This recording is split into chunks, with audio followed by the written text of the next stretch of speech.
Day number 2, live from the Bahamas. PHLY Sixers podcast for Sixers training camp. Day number 2 is in full effect. As you see, Kyle Neubeck, we had to pull him from the pool, everybody, because after practice and we got done and we did all the video stuff, Derek did some writing and Kyle did some other things, some transcribing of what he needed to do. He was in chill mode. And as you can see, the future is bright for me as soon as this show is over. Absolutely. Welcome to the PHLY Sixers podcast on this Wednesday, October 2nd, day number 2 of Sixers training camp live from Bahamas, presented by Rothman Orthopedics and Bet365. We have a ton to get through, everybody. While Kyle was running to the pool, Derek was doing some writing. I had to go get some juice. I was like, I'm tired of water. I need some juice. I need some flavor. Went downstairs, saw a couple of the Sixers walking through the lobby, saw them real quick. And that's how cool things are right now when you only have day 2. No games have been lost. No turnovers have been made. No frustrations there. Everybody's in a really good place. And we have a ton to get to from our observations. I have some frustrations, but that's mostly because I have to deal with Austin Krell. Well, no free promo, man. What the? He attacked me on Twitter, so I had to keep the feud going. We can move on from there. Absolutely. You love to say you don't go on Twitter, and now you're paying attention to Austin Krell's Twitter. I would just say, he tagged maybe me. live up to what you're saying, sir. I'm not saying I don't see my notifications. He tagged me. He tagged you. Oh yeah, that's it was fun. Just calling you out right there. We got your back though, man. We don't worry about that. Well, one thing that we do know is that leaning on and having each other's back, that's what it seems like right now for the Sixers. Everything being said is great, but one of the things that is ultra important for this team to be successful, for a season full of success for this team, is led by the point guard, Derek and Tyrese Maxey, and a lot of the things that he had to say today, speaking for the first time since training camp has been underway while we're here. And so much was about his leadership and him adjusting to that point guard position, wanting to get better, not only with the scoring, but as we've talked about, a lot of the playmaking stuff that comes with it now, especially when you have a lot of mouths to feed with Joel Embiid, number 1, but bringing in Paul George and bringing him in, Kelly Oubre, knowing that he's going to want his touches, and the same for Caleb Martin. When Joel Embiid is off the floor, and it's Paul George and Tyrese Maxey, who are the other 3 that are there, spraying the basketball around the perimeter to make sure that you find the right guy to get those shots around that 3-point line, which you guys talk about so much. It was interesting to hear him say some of the things that he had to say, as well as Nick Nurse.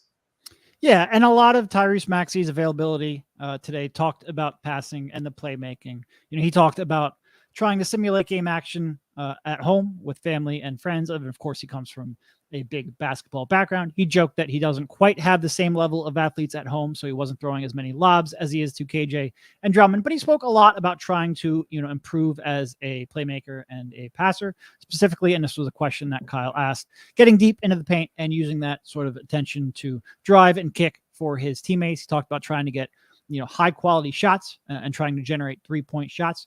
Even joked that part of the problem he maybe didn't make as many plays last year is because he had a different haircut and the hair was in his eyes and he couldn't see. So he just shot because that's the natural thing to do.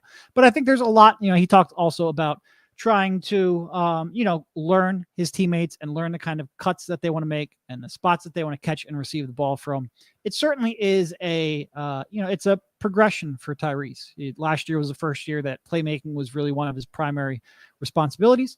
It's not going to be an overnight transformation, I don't think. It's going to be continual improvement year over year over year. And certainly I think he made some of that jump last year. It wasn't quite as far as a lot of people, ourselves included, want him to get or need him to get to become truly that top 10, top 20 kind of player. I think this is the area a lot of people focus on. Well, can he score more points than Joel Embiid this season, whether that's from both his own internal development and also from Joel taking a step back? That would be great if he can get up above the 26 he scored last year. But really, if he's going to take a jump, it's going to be in that playmaking. If there's a way that this team becomes almost unbeatable, it's because he makes that jump into becoming an elite playmaker. Like I said, I don't necessarily expect that to happen overnight, but you would like to see some continued improvement from that. And I do think a lot of the drive and kick, because he's so quick and using that not only his speed, but then the threat of his shot to get into the paint is such a weapon.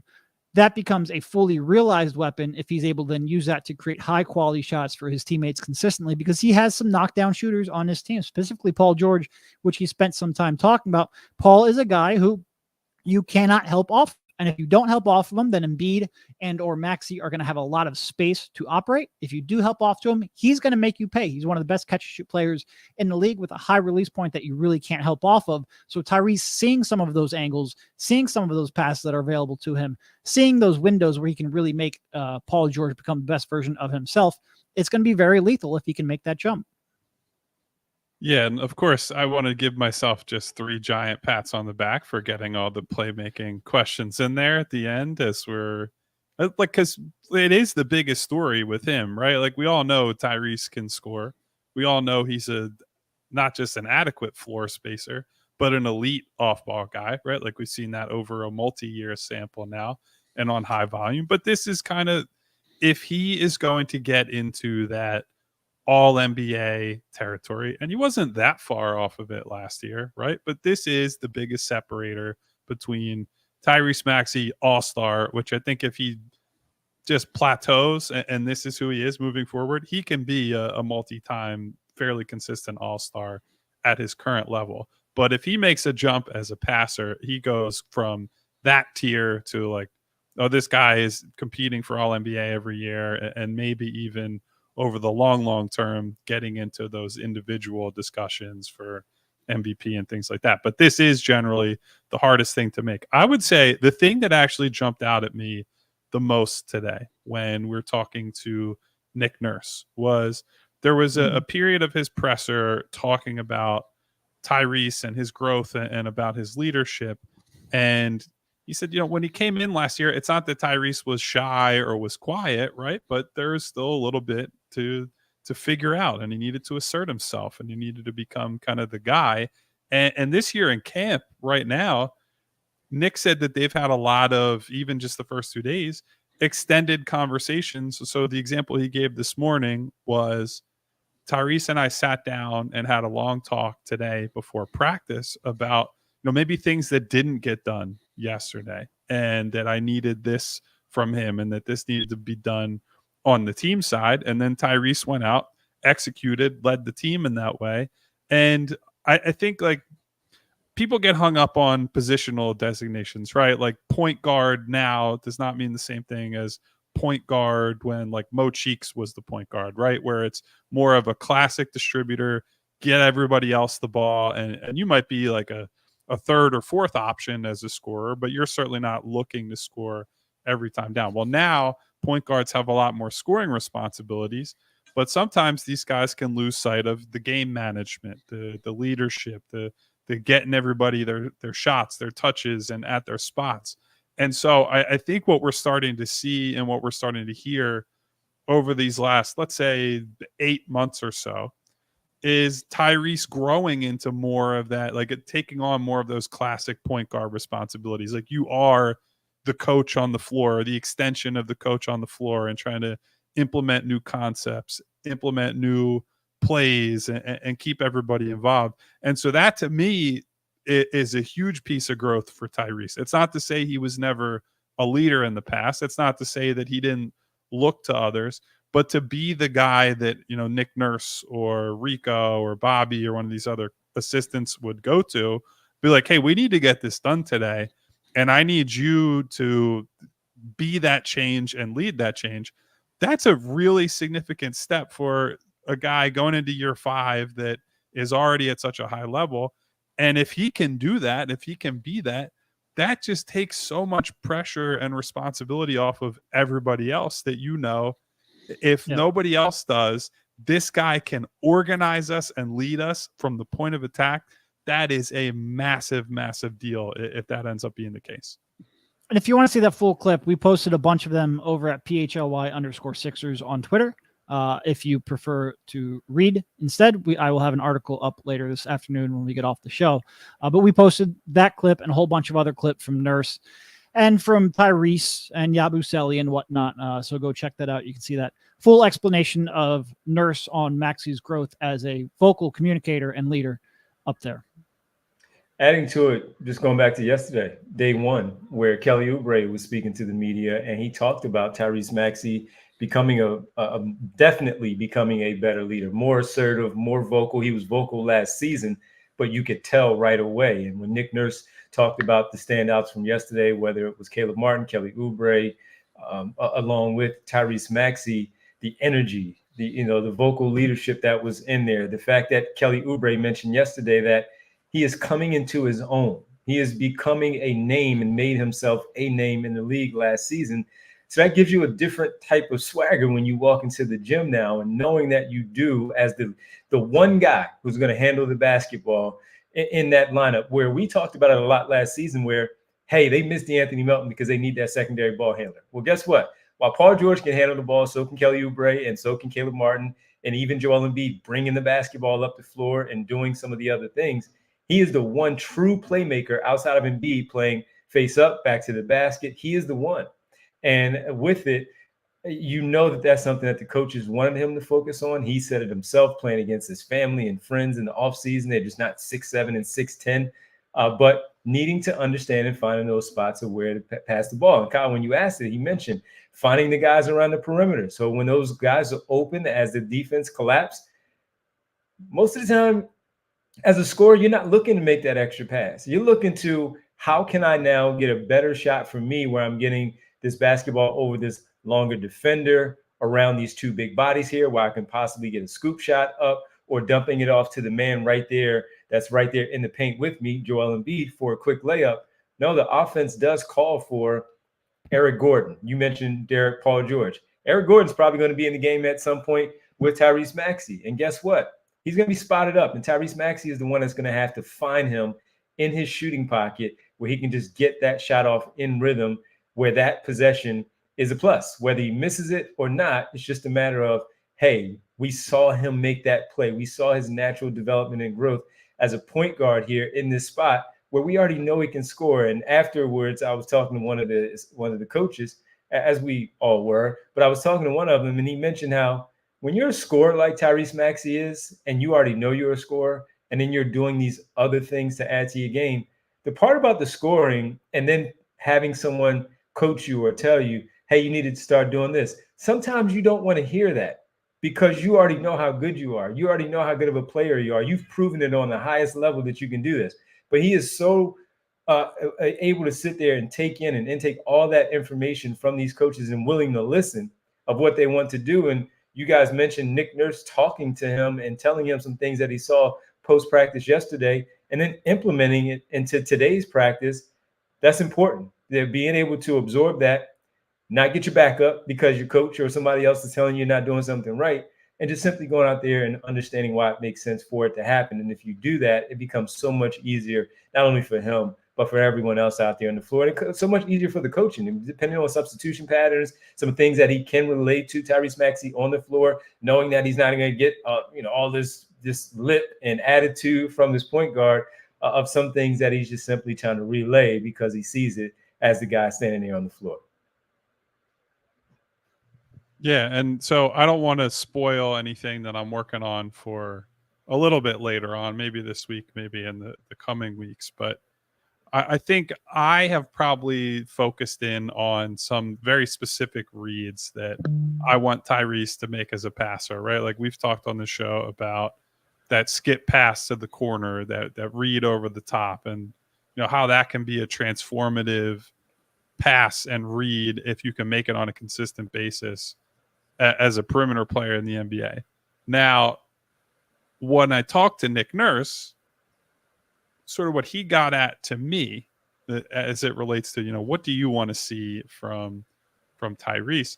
It's less about any one read or any one thing than it is like he wants Tyrese coming out of pick and rolls, coming out of dribble handoffs with just that complete vision of the floor, right? Being able to process 2 and 3 and 4 different reads there, whether it's, him driving to the rim, him hitting somebody strong side as a cutter, hitting Joel as a drop-off guy, or making that over-the-top skip pass, and being able to make that type of read and make it quickly in the moment so that they can consistently win. And it does not necessarily come down to, well, what is Tyrese shooting at the rim, right? It's not just, did you score here or did you hit a floater? It's going through all those things at once and getting that processing speed to a place where you can make all those plays. It's just about what is the best one in that given moment. And so that is on the organizational level, it sounds like to me, and I'll get deeper into this in an article for allphly.com at some point in the coming days. What a website. What a great website.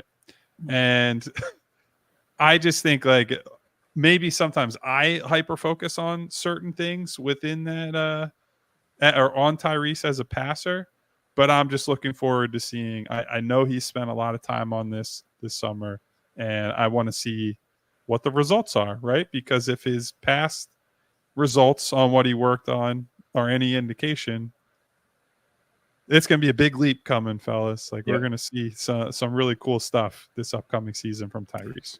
And one of the questions that I did ask, it was like more of a what if kind of thing where we had that show where I threw some different things at you. And I asked you guys, would he average more than the 6 assists that he did last year? And you both said, you know what? It's not even about the assist numbers. It's just seeing it on the floor and just seeing how right there how it develops into, sure, the numbers may be the same. Maybe he goes up another assist number, but also just watching where he finds that open man then finds another open man, the connectivity of it all. And he has a hockey assist because of all the attention that he drew to himself to get that open look for someone else. Yeah, and that's one thing where, if Drummond and Bona, when they're in, if they can be a little more of a pick and dive kind of player, we all know Joel likes to pick and pop with those pocket passes, short rolls, whatever. But if you can have someone hard diving to the rim, it's going to open up a lot of those skip passes to the corner. It'll make Tyrese's job a little bit easier. It'll make his maturation into more of a true 3-point shot creator for others a little bit easier, certainly as a bridge to where he'll eventually be up when he's 27, 28, 29 years old. So I think maybe having a little bit more of a presence in that regard, and certainly Bona and Drummond are going to be big on the offensive glass, so you expect them to dive a little more than Joel does. I do think that will help him as well. Well, I was happy when they were talking about the lobs. Let's talk about that a little bit on the other side. Love to hear it. We'll get into it a little bit more. Tyrese Maxey's overall development, year number 5, what that might look like. It's a good start here at training camp. PHLY Sixers podcast presented by our good friends from Rothman Orthopedics. And hey, so far so good for the Sixers. Let me knock on wood here on this chair. Make sure everything is all good for them. But for you, if you need to, your joints are aching, your hands are cramping. I thought you were getting a strawberry drop off again over there. No.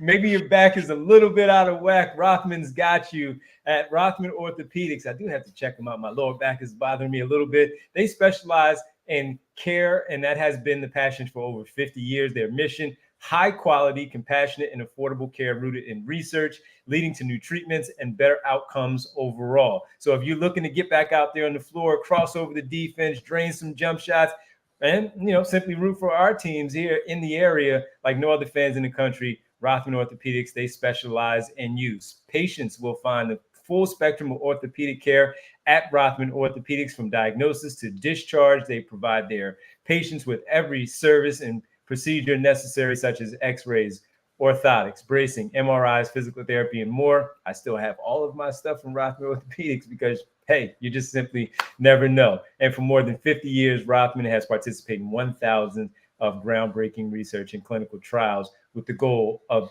advancing knowledge, developing treatments, and improving outcomes for the benefit of their patients. Rothman Orthopedics specializes in orthotics, and you visit rothmanortho.com/PHLY to learn more and make an appointment today. We also want to tell you about Empire today. And look, I've been saying it for a long time. I'm clueless when it comes to home improvement. A lot of you might not want to admit it, but you are too. Could have just stopped at clueless, probably. Thanks, buddy. I appreciate it. Next time, feel free to tell me that off the air. But if you're like me and you have to do a little bit of flooring, Empire Today is where you want to go. With Empire Today, you get shop-at-home convenience, the right product for your needs, quick and professional installation, and a price match guarantee. Empire Today is the best place to get new flooring. So, of course, they have some copycats, but those copycats can't beat Empire Today on quality, service, or speed. So they advertise low-quality products that Empire simply won't carry. Empire Today won't promise the lowest price because anyone who does that is putting flooring in your home that they wouldn't put in theirs. Empire Today keeps shopping for floor simple with a curated product selection. Their philosophy is to help you find what you need, not to overwhelm you with thousands of choices and substitutes. Empire's product team exhaustively combs through thousands of product samples each year to find the perfect styles. And Empire Today has a virtual floor designer to help make things a little bit easier, which is a great way new floors will look in any space. It's easy, just snap a picture and instantly see how new floors will look in your room. Flooring is all that Empire Today does. They live and breathe flooring, so you can be confident that you're getting honest, upfront advice. They also service their own warranties, so with Empire Today, you won't have to track down a manufacturer's phone number. Schedule a free in-home estimate today. All listeners can receive a $350 off discount when you use promo code PHLY. Restrictions apply. See empiretoday.com/PHLY for details. Our good friend Winona checking in on the chat. She asks, are y'all going to have any clips to show? So if you go, and we know Winona is on Twitter, if you go to PHLY_Sixers on Twitter or our individual accounts, Kyle, Derek, and myself, there will be a lot of things posted from practice, whether it's the post-practice conversations with the coach or some of the players that they give us, or maybe even also some video that Kyle and Derek have been taking post-practice workouts, the individual drills that the players are running through, some shooting and all. And one of the things that we saw was Yabusele shooting, Andre Drummond from yesterday that Kyle had posted as well. Today, Paul George a little bit. So yes, Winona, check it out, PHLY_Sixers, and you'll get some good video there for you all to check out from a pretty decent court that they have here at the Atlantis. The is it like a ballroom kind of thing with the two courts? It's lit really well. It's really bright in there. It's cool view. I don't know about really bright. I think all the comments we've been getting are like, why the heck is it so dark on that court? When you're in there, it's not. It is not. When you're in there, it is not. So it's a really cool court, though. Really cool court. But one of the things too, Kyle, that Derek knows how I feel is the lobs, because James Harden was a great lob thrower. You haven't really had a lot of lob potential with the players in the past because we've talked about not having enough wings. That's not really a thing for Joel Embiid. But now that you do have Andre Drummond, as you talked about, Adem Bona as a young player, very active, athletic, lively when he's out there on the floor. Kelly Oubre cutting baseline. Ricky Council, the same thing there. They have a number of players now that, should they have an opportunity to make that play, Paul George still included, even at his age of 34, you got to be able to find those guys and make it easy, because that's what the play gives you in that moment, where it's not a bounce pass, it's not a chest pass, it's simply to throw it up right there at the rim, catch, gather, and finish.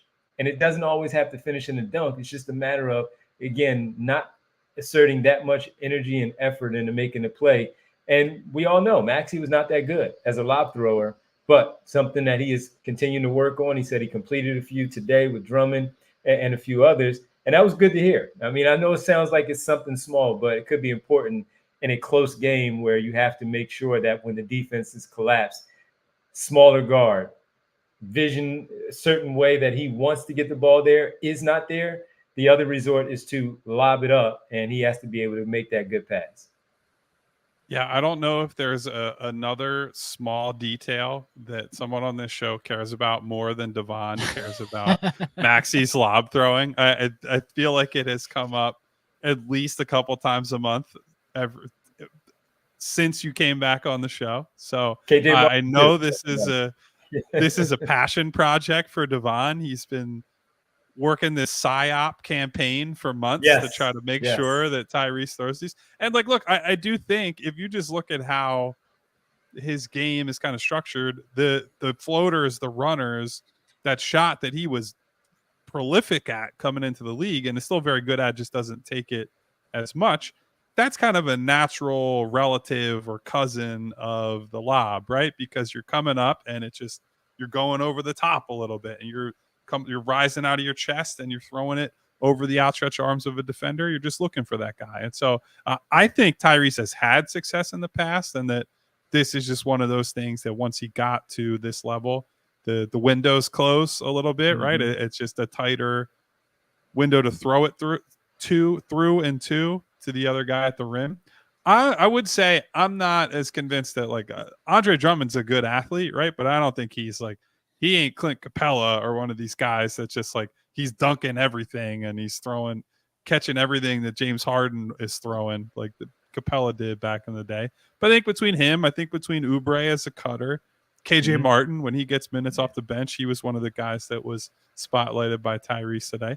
There will be opportunities. And I do think it's just, to reiterate, I think it's about the diversity of passing, right? Like you want that lob threat to be there consistently, because if teams have to crash on that, if somebody comes from the corner on help defense as the low man and has to protect the rim on the lob, well, then Tyrese just has that quick kick to the corner and you're getting an open corner three for a team that has guys like Paul George, like Eric Gordon, like Jared McCain, guys who are prolific and very good catch and shoot players who also have good relocation instincts. So when that pass has to be scouted for by the other team, it has a domino effect that I think you'll feel elsewhere. Yeah, I mean, that's a big part of what I was talking about with the, big men rolling the rim. That applies to cutters with lobs as well. And certainly, like Drummond is big enough where he doesn't exactly have to elevate all that much to catch a lob, so he will be a lob target. Bona is a nuclear athlete. And then you've got some guys like KJ coming in and Ricky coming in from the wings who will be lob threats as well. It certainly, I think, is going to be a bigger part of this season than it was in prior years. But even like Kyle said, just the threat of it will open up. You get wing defenders just a step or two in the wrong direction with a little bit of indecision, and all of a sudden passing lanes open up, 3-point shots open up, and it makes a point guard's job just a little bit easier. If they have a little bit more diversity in what their athletes are doing off ball, I think it can do nothing but help. And look, I'll even take it back to, we talked about Jeremy Sochan running the point, and instead of it being Trey Jones, and now disgusting. You have yes, that's one of your pet peeves of the season, not having a point guard for Victor Wembanyama. But look, it's easy to throw one up to a 7'5" guy who can go up there and get it. But it's also one when you have a point guard who can actually do that, where he doesn't have to do much else after the fact, where he can just catch it, finish in the air, done, let's go back the other way. Chris Paul is going to do that for him, where he takes a little bit less pressure, a little wear and tear off of himself of doing anything, because he's just going to place it right there at the rim. And even going back to Ben Simmons, where it's not just the lobbing, it's also just setting up your big man where he doesn't have to work to do anything else. He's already done the work. Now it's up to you as the guy who is still right there, finishing your thing, finishing your work off, and bang, you can just throw that pass, that lob to Joel. Well, whether it's going to be a dunk or not for Joel, it's just simply putting it right there at the rim for him to catch it, finish, done, and go back the other way and do what you need to do. So that stuff is important to me, just watching it and seeing how easy certain things are. When you see Tyrese Halliburton being able to throw those lobs to Ben Mathurin and Miles Turner and get an easy finish there. Tyrese Maxey doing that with this group of athletes that he now has on the team. And you mentioned, Kyle, the Andre Drummond piece, where it may not be like it used to be, but being able to put the ball right there, throwing it right in front of the rim, where they can just catch and finish is so important. And then the fact that it will throw the defense off a certain way that they have to defend and as you said, collapse and figure out how they're going to defend this. And all of a sudden, bang, he kicks it to the corner for a wide open 3-pointer, and timeout, Raptors on this Friday night, because of the run that they had. The defense wasn't good enough, and now the Sixers are rolling. And Tyrese Maxey is feeling good. And when you do that, when you make that perfect pass, you know what?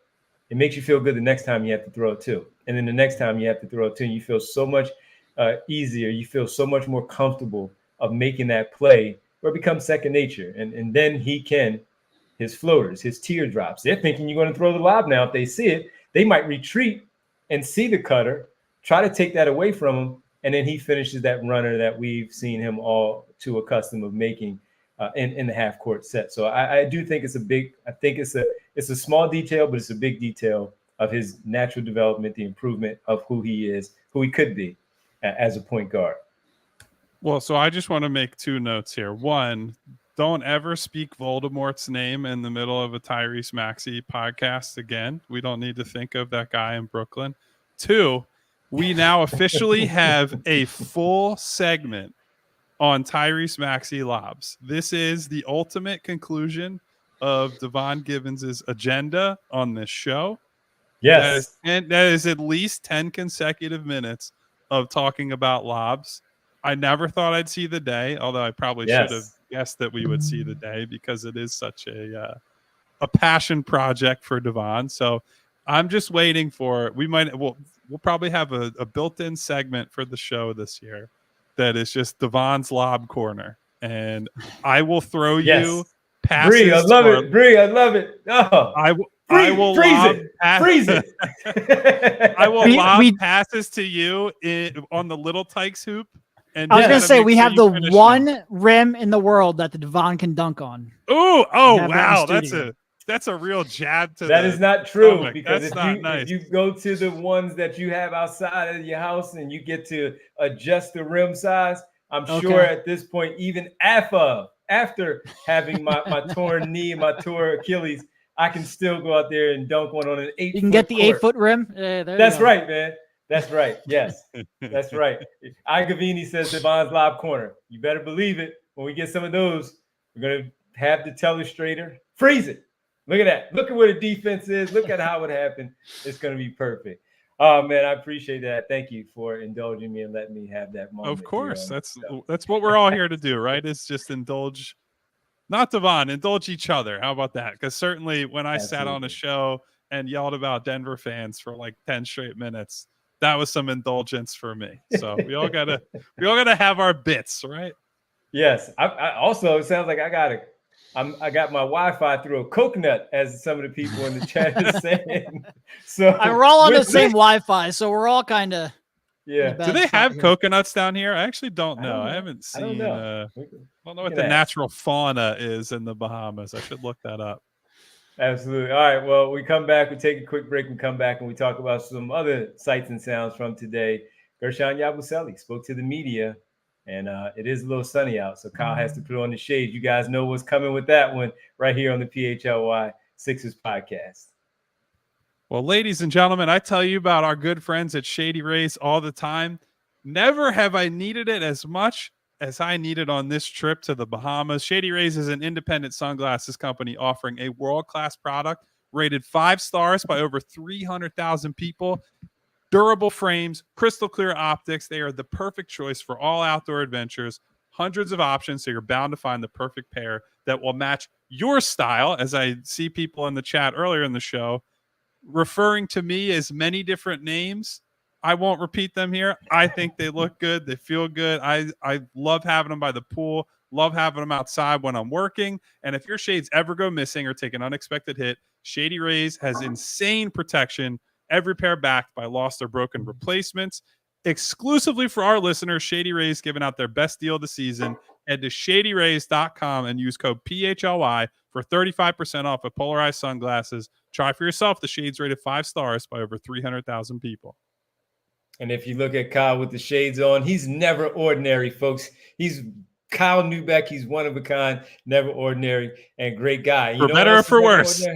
Bet365 is also wants you to know that whatever the moment, it's never ordinary at Bet365. We got playoff baseball, Thursday night football, some preseason hoops getting ready to get underway. And Bet365 has you covered. 90 million users worldwide and early payouts on their site across the NBA, NFL, NHL, and MLB. As I just laid out a few of those, as well as the NHL and NBA getting ready to get underway. Bet365 also pioneered live in-game betting.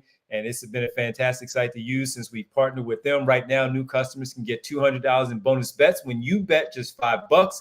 Use code PHLY365 to sign up. Deposit $10, place a bet for $5 to get $200 in bonus bets that you can use on the spread, totals, player props, futures, and more. And with the Thursday night game getting ready to get underway for tomorrow, you want to make sure that you get in on the Thursday night touchdown bet. See for yourself. Thursday night touchdown offer. Place qualifying parlay bets totaling $20 or more on Thursday's game and get bonus bets for every touchdown. Terms and conditions do apply. Download the Bet365 app. Use code PHLY365 when you sign up again to get $200 in bonus bets. When you bet $5, whatever the moment, it's never ordinary at Bet365. Must be 21 and physically located in Pennsylvania. If you or someone you know has a gambling problem and wants help, call or text 1-800-GAMBLER. All right, back to it. Gershon Yabusele. Got a chance to see him. Derek, as Kyle still has his shades on. Future is always bright for Kyle. Future is always bright. And bright. I have to put on the sunglasses to hide the tears as people make fun of me and call me. Oh, no, this is a good one. And I'm glad he said it. And, Money Morris says, Kyle, in memory of Sergeant Taggart from Beverly Hills Cop. He unfortunately passed away the other day. So we want to give a shout out. Rest in peace.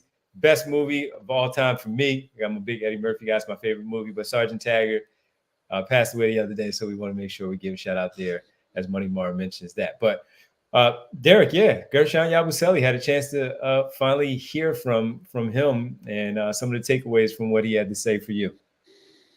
Yeah, and he mostly, a lot of the questions were like, so what's sort of changed? Where have you grown since being last in the NBA? And a lot of it was just like, look, I think mentally, obviously he mentioned his shot. And that is something that we're going to focus on a lot, especially in camp, especially early on in the preseason and the regular season. And I always hate making too much out of small sample size shooting, but you can't avoid it when you're talking about a player making that transition from EuroLeague to the NBA. But he also talked about growing, as in terms of his mindset and mentality and approach to the game, learning how to add value when he's off ball, learning how to be in the right spots, how to cut, how to, crash the offensive glass. I think that transition from, into being more of a role player and a really high level role player in a good league in the ACB, I think that's done him well. And obviously a lot of that won't really matter if that shot doesn't translate. We've talked about that a lot throughout the season. It is an adjustment, not only in the quality competition, but in the longer 3-point line. But if that shot translates, I think him coming here at, what is he, late 20s, 27, 28, yes. 29. I actually forget his exact age at this moment. But 5 years basically after he was in the NBA the last time, I think he's way more prepared. And he spoke a lot about that throughout the course of his media session today. Yeah, and I think you can, obviously we didn't deal with him when he was in Boston on a day-to-day basis. We're watching him from afar. But I think listening to him and hearing his perspective about, he's 28, by the way. I just pulled up his wiki just to double check. That's why I said 27, 28, 29. Give myself a wide range. I can't be wrong. It's all kind of the same at that point, right? Just like once you hit 30, it's like you're just in your 30s. Nobody cares about your age at that point. Kind of the same about your late 20s. Ouch. But I think you can hear the maturity, right? Like what he's learned about not just as a basketball player, but about his approach to life, right? Like you come from overseas, you join this team in Boston, you're fighting for a role. There are times when he probably is not in the best shape. He's learning the best professional habits that you need to have in order to make it. And I think looking at how his body has changed since that time is a reflection of that. I think certainly when you saw him play in the Olympics and when you go over the tape from Real Madrid, you can see a guy who has, adapted to being a role player, right? Like all these guys, any guy who makes the NBA, I shouldn't say any guy, the vast majority of players who make the NBA, when they were growing up, they were the man, they're the main person on their team. And they didn't have to think about, okay, how do I fit in next to these high volume guys? How do I play with high usage players where I'm going to be the fourth guy or the fifth guy in a lineup, and I might not get a touch for several minutes at a time. In fact, I might not get a touch at all. I might be setting screens. I might be rebounding. I might be doing the little things exclusively. in the short bursts that I get. And I think he has shown a good understanding of, how he was going to make it back here. He said today, he didn't necessarily think that this opportunity would come for him, that, going to the NBA for a second time is not guaranteed, but he was certainly hoping for it, working toward it to some extent.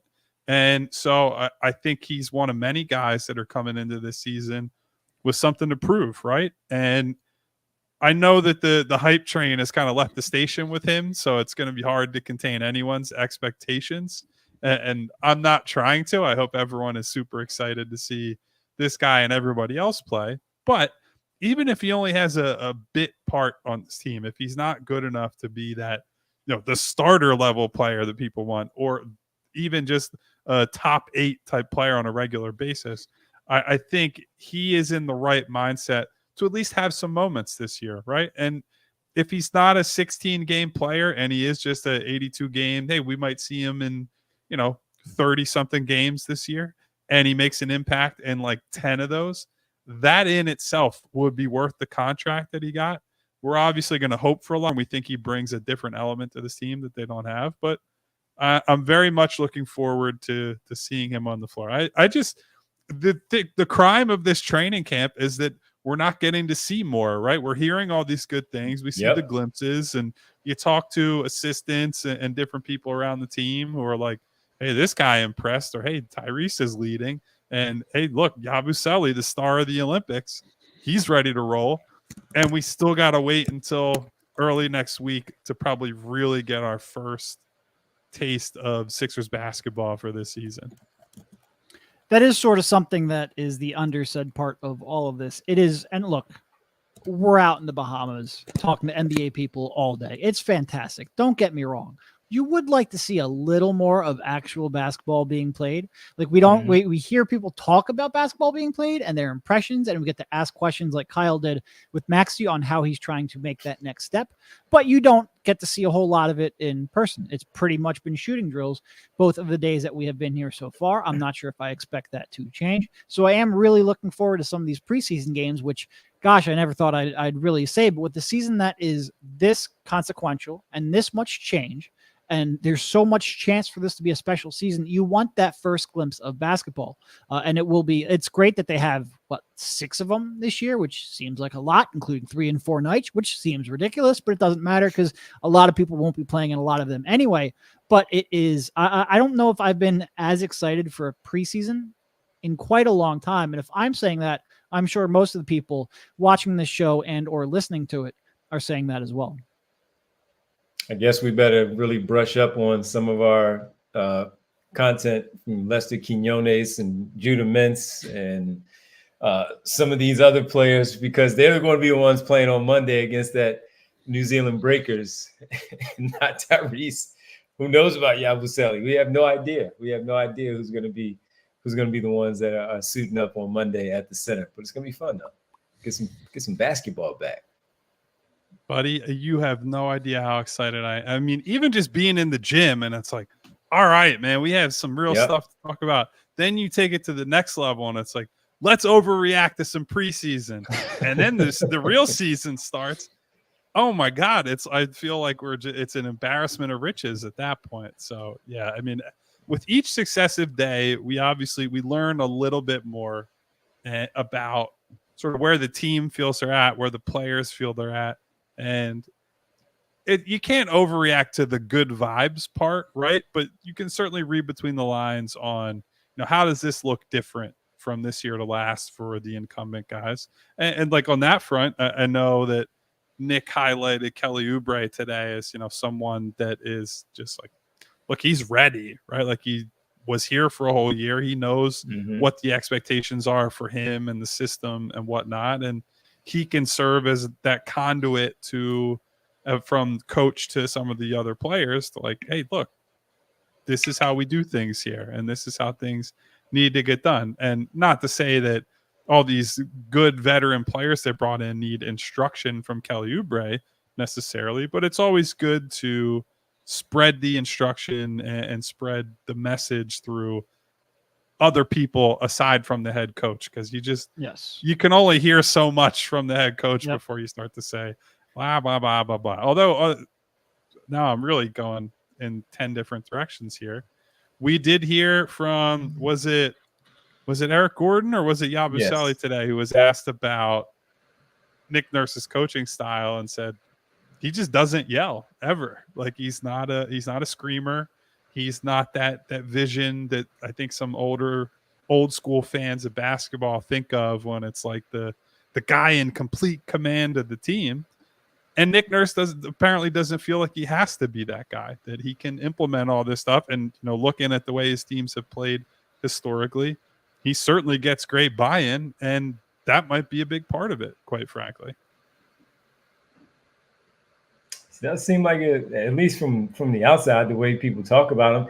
Although you heard those few things in Toronto, but it was only a couple of players that just it started to wear on them towards the end. And I think that was more like comments he made to the media.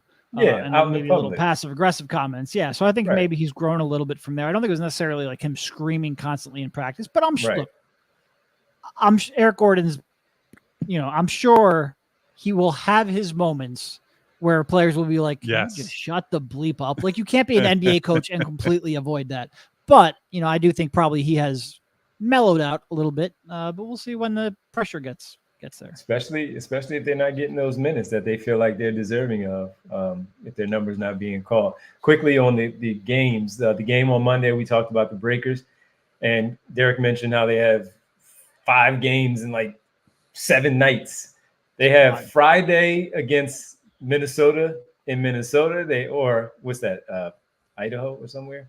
Iowa? I don't know. Wherever. They're not here. So they're playing Minnesota. Iowa, Idaho. Same middle of the country. Who cares? Somewhere they are. Yeah. No offense to the good people of Iowa and Idaho. None at all. Tune in to no offense to PHLY Nick Nurse either. Podcast. Yeah. Not at all. No. They have Minnesota and Boston back-to-back Friday and Saturday. And then the following week, Monday, Wednesday, Friday, Atlanta, Brooklyn, and Orlando. Those will be the 6 preseason games over the span of the next 2 weeks, the 6 games before they have the home opener and season opener against Milwaukee on the 23rd. So we got basketball. And it's going to be back. One of the guys that will be playing, we think, once things get underway, Kyle, is Eric Gordon. He spoke today, and he talked about, championships. And that's why he came here. From the ownership willing to spend money and show that he's invested in that way by spending and bringing in the players, the all-star level talent, the overall talent on this basketball team, and where him and being a veteran, looking at everything that was here, made sense for him to come here and try to win the championship. And he mentioned that more than once.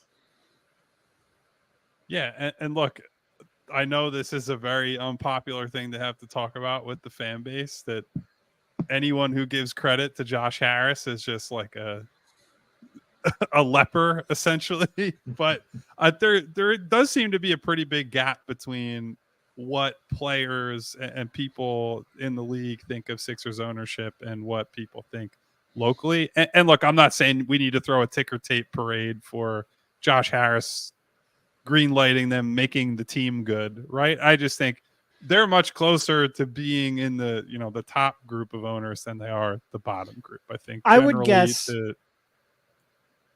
all ownership groups that haven't won a championship, their fan base probably hates them. Yeah, or at least is frustrated by them. And there are some things like the fact that they own the Devils and the Commanders, who are rivals with local. Like I get it, but in terms of what they do for this team, they are firmly in the at the very least, they are not holding this team back, right?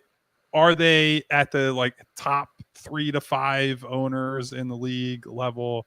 No. I think there are people that, 1, have more money, and 2, are involved in a way that I think the fans connect with more. But if you're just asking for people who mostly get out of the way and hire smart people and then get out of the way, I think they generally have done an increasingly good job of that in recent years. Yeah. Darkness bringing up a good point. You probably are predisposed not liking them because Josh Harris does not pass your height test. Well, so that's a thing. That being said, like when I get on Josh Harris, it's mostly you said, when he hires smart people and gets out of the way. When I get on Josh Harris is when he has failed to do that. I do think the two Yes. hiring decisions he has made in terms of both the Colangelo hire, which wasn't all that wide of a search, and then obviously the collaborative, that's what I mostly get on him for. To his 100%. credit, it has been 4 or 5 years now since any of those happened. You have to go with what he has done recently, and I do think they have been a more well-run organization since then. Yeah, and so I think when Eric Gordon, who he has played for owners, frankly, that were not viewed glowingly, and I think he's a guy who's been around the league, knows plenty of people, knows plenty of high-level players, execs, whatever.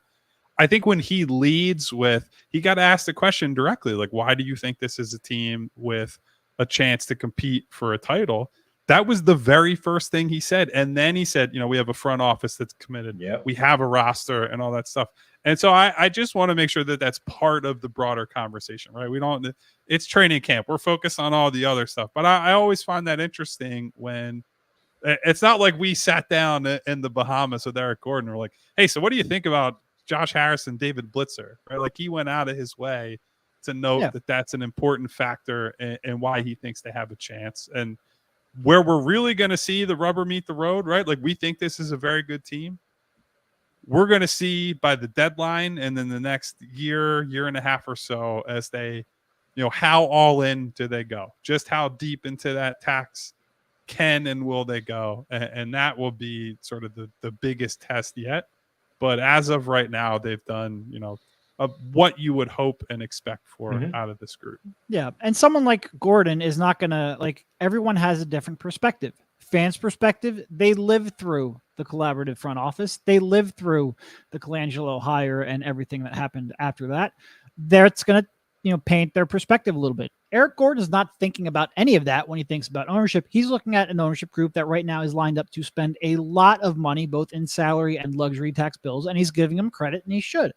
Everyone's perspective is painted a little differently based on their experiences, and Eric Gordon's experiences. He just has not lived through the trauma of the Philadelphia 76ers like you have. It's not top of mind. And like I said, I do think you have to give Josh a chance to grow from his mistakes and to put the resources behind the team now that you're in a position where you think they can truly contend, to give him a chance to prove himself once again.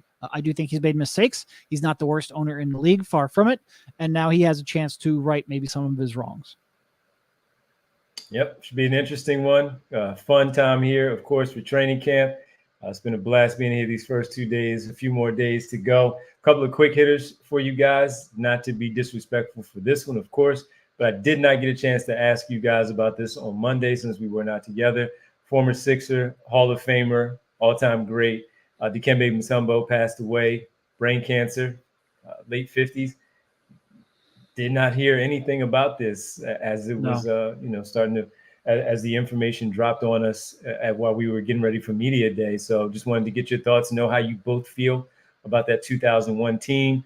We always talk about when we do go back, should you have traded Theo Ratliff? Should you have not traded Theo Ratliff? But Dikembe Mutombo was a Sixer. He was here for a good portion of the time, and by all accounts, he was a great, great guy. Yeah, and look, I know a lot of people think I'm old, but I'm not old enough to have covered that team. So I don't have any great, one-on-one stories with Dikembe. That was quite a while ago that he last played. And I think but everyone you talk to, yeah, he was a great player. And he helped them with that run. We can debate whether or not they should have made that trade or not. I think one of the keys that people often overlook is Theo was never Theo after that injury. He never fully came back, it seemed like. So that version, even if the version of the team from the first half of that year was the best version of that team, you probably weren't getting that back anyway. So I understood the trade. And certainly Dikembe, specifically in the finals, gave them a big boost and I think was crucial if they were ever going to pull off that monumental upset. But even forgetting all of that, everyone you talk to just raves about him. And obviously all of the humanitarian work he has done outside of basketball, it really was a crushing news. And to your point, I didn't hear about any, complications from brain cancer coming up to that. I didn't know that this was something we were on the lookout for. And it really was one of those, pieces of news that was just crushing because like I said, everyone you talk to and everyone that speaks about him is just glowing. It's pure positivity everywhere. And the game needs people like that. And he was still involved with the game quite a bit after retirement. And it's really, really sad. And it's just too young. It's like 58 is too young. It's always going to be sad, especially when it's somebody that is as revered as Dikembe was. It's tough. So I want to go two different places with this. One, obviously great player for the Sixers during that run, but also elsewhere. But I think even more than that, what I appreciate in hindsight and at the time with Dikembe, he very clearly was having just an absolute blast playing basketball, right? Like the finger wagging, the smiling, like that image of him when the Nuggets beat the Sonics as the 8 seed in the playoffs the one year. And he's just got two hands on the ball. He's got this big beaming smile on his face. And just like what it meant to him to do that, right? Like it's this incredible, had never been done before type of achievement. And he owned it. And he let the whole world into, how he was feeling. And that finger wag was an extension of that, right? Like a guy who for a very long time was at the top of his craft as an interior defender at a time where different than now, right? But was an incredible defensive player of the year, repeated defensive player of the year, and just gave so much to the game in that way. And if that was all he did with his life, right, he would have had a life and a career worth celebrating. And then you just go through the absolute gargantuan list of things that he's done, right? Like all the humanitarian work, being involved in Basketball Without Borders, something that I did not know until this week as I'm reading about his life. Did you guys know at the Olympic Games in Atlanta, he paid for uniforms and the expenses of, I believe it was the Zaire women's basketball team? It's just like, it's one of just like many small, it's not a small thing, right? Like if I did that, I don't know if I could pay my mortgage this month. And to Dikembe, it's maybe a little bit of a smaller thing, but he did all these things without he was involved in the Special Olympics. He's involved in, bringing public health supplies to Africa and underserved communities and doing all these things where you're reaching people in so many different ways, right? So doing like real humanitarian work, doing something as simple as buying jerseys and paying for hotel rooms and doing things for people. The common thread is that he was a good person. He was someone who gave to others, who was selfless, who put others before himself. And I think that's somewhat reflected in how he played, right? Like he was a all-star defensive player of the year and some guys look at that as like, I need to get touches. I need to get this. I need to get that on the other end of the floor. And that never really was Dikembe. He was someone who knew his role, who excelled at his role. And one last thing as it relates to the Sixers stuff. I think there should be a little bit of a critical reassessment of him versus Shaq in that 2001 finals, where I went back and watched that series semi-recently. There really was just nothing he could do on some of the, like, it was more Shaq being so individually great than it was like, oh, Dikembe did this wrong, or Shaq just threw Dikembe out of the way. There are a lot of plays where he's got a great contest. He's got his long arms in Shaq's face, and he's, on his hip, on his backside, wherever it might be. And Shaq just makes a baby hook, and Shaq just draws a foul or does whatever. You could argue that series could have swung when Dikembe drew that sixth foul on Shaq in Philadelphia, and then Kobe and Robert Horry end up leading the team to a win down the stretch. Brian Shaw as well, without Shaq. And so I think he's got a little bit of a bum rap here in Philly for that series specifically. And so I wanted to make sure I said that too. Great guy, great player. He's someone you never hear a negative thing about, and for good reason. He always just brought positivity into the world. And I think certainly myself, but all of us can probably learn a little bit from that type of approach. Yeah, no, when people look at the stats from that series, they're like, oh, well, Shaq averaged 33 and 16. Like, he didn't slow him down at all. In fact, Shaq was more effective than the regular season. Shaq was more effective than he is in the regular season because he was fully locked in. If Shaq was ever fully locked in for all 82, he would have averaged 33 and 16. Dikembe did everything you could have possibly done. I'm not sure anyone else does a better job in that series. Yep. Memorable series, of course, and a memorable player for the NBA, but also for the 76ers in that time to swing that big trade to try to win that championship. Something the Sixers are currently trying to do right now, led by another guy from Africa and Cameroon, relationship with Dikembe Mutombo, and that is Joel Embiid. Before we get ready to get to our roll call, I want to tell everybody about our Die Hard program. Sign up for the Die Hard program, become a member, and you'll get access to Kyle and Derek's articles while we're here in the Bahamas. It's going to be some good stuff. They've already written some things over the course of Monday through today, and so much more to come from the guys. Eagles, Flyers, Phillies, all teams right now active, whether it's preseason, postseason, or regular season. All are active right now, and you can get the content, the written content from all of our writers, Kyle and Derek included on the Sixers side, Bo, Zach, Fran, Les on the Eagles, Jim Salisbury on the Phillies, Charlie on the Flyers. We got you covered at allphly.com. Sign up to become a Die Hard member and spread the word. Tell a friend and tell another friend and tell another friend that, of course, the Die Hard program and the great website that Derek did a little bit earlier, allphly.com. What a website.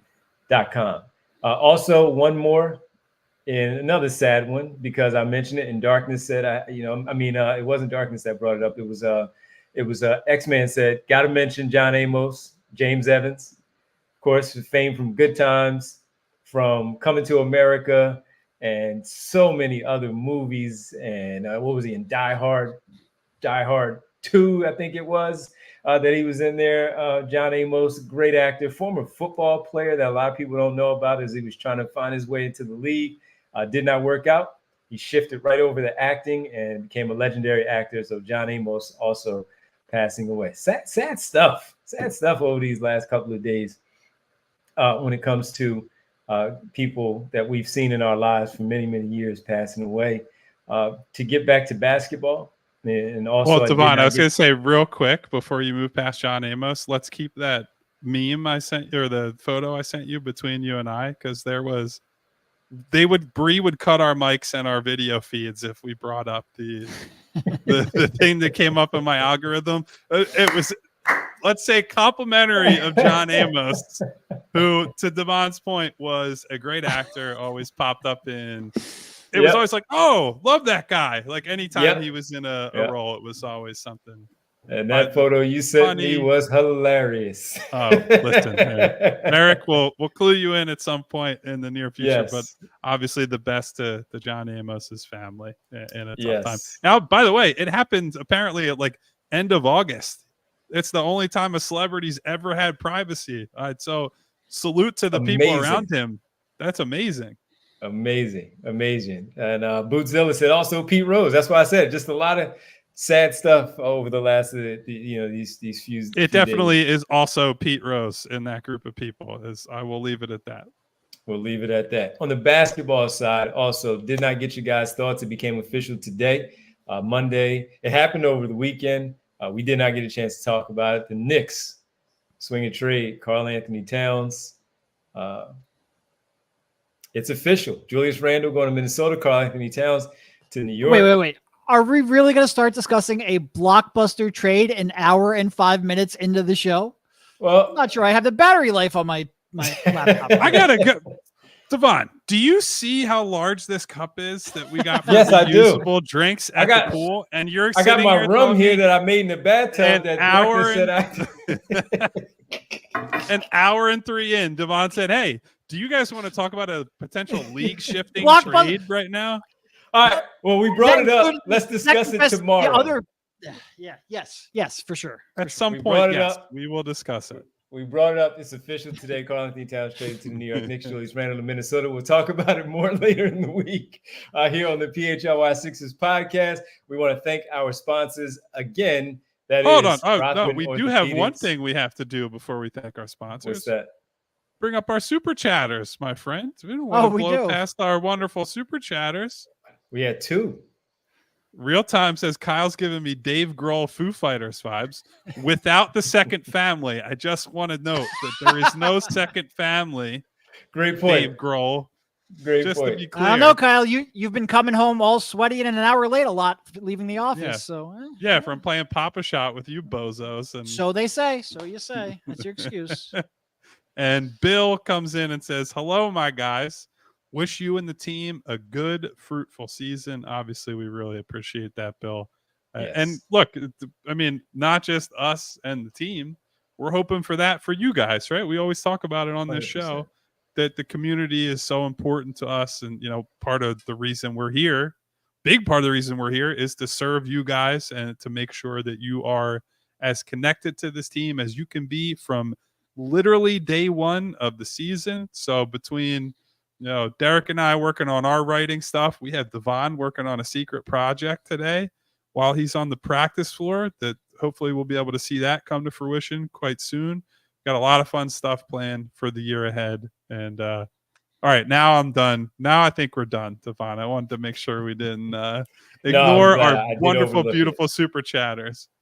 And I apologize. I did not. I saw it, Bill, in real time. I apologize, but my bad. Glad we took care of that and got that out of the way. Thanks for the super chats, guys. And again, thank you to our presenting sponsors, Rothman Orthopedics and Bet365.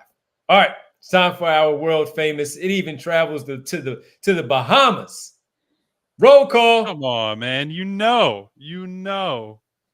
we have to do a roll call here because I have to go meet up with Crockett and Tubbs after the show.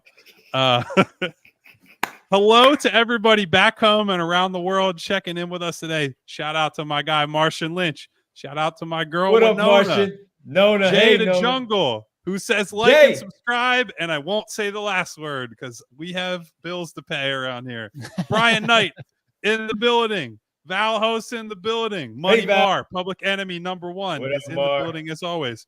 Who do we have? Do we have to turn the lights down? It's darkness. Turn the lights down, man. Put the shades on. Ethan Pano in the building. Dave Dewar, our guy Al, the 2-minute What warning. up, Al?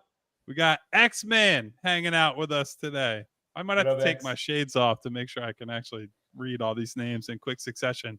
Remo K is here. Malcolm Carrington. Shout out to Malcolm. What up, Malcolm? Here with us today. Did I say Jess? Jess with that purple heart. Hey, coming Jess. through. What up? We got Bootzilla, our super chatters today. Boots. We're real time with Prince Blue and Bill. Thank you to both of you. Fine people for coming through with some super chats for us. Who else do we have here? There's a lot of names, ladies and gentlemen. There were a ton of people in there today. Gavini was in here with us. I never know if that's a separate Gavin or if it's someone who's not named Gavin at all. That's very confusing for someone like me who, I need all the help I can get as it is. Hypothetical Man is here. Rick Morse is here. Hypothetical. Ricky. Flyers in 7 is here. Damn right. Ego, Emi, Apologetics. Buddy, you need to pick a name. I can't do the new names every time we go on the show. I feel like this is probably the third time we've had. And make them a little bit easier to read on air, please. Thank you. We got Dan in the building with us. What up, Dan? Who said, "Don't go losing those shades down there. I will do my best." And by the way, Martian said I look like a backup singer for Oasis. All I will say is don't look back in anger and don't use the C word because the Gallagher brothers use it enough. Thank you, everyone, for checking in with us today. Hit the subscribe button, hit the bell icon so you get notifications each and every time we go live. And as a thank you to super producer Bree back home in Philadelphia, can you please give us a thumbs up send a nice heart. That was a terrible hand heart that I just made. Send a heart back to Bree. Please send a nice heart. There we go. Devon's got it in the middle. The coconut internet man in the middle. Love you all. with his hard hands. Love you guys. We'll be back tomorrow, 3 p.m. We'll see you then. Thank you, Bree. See you. We all silly like the mayor.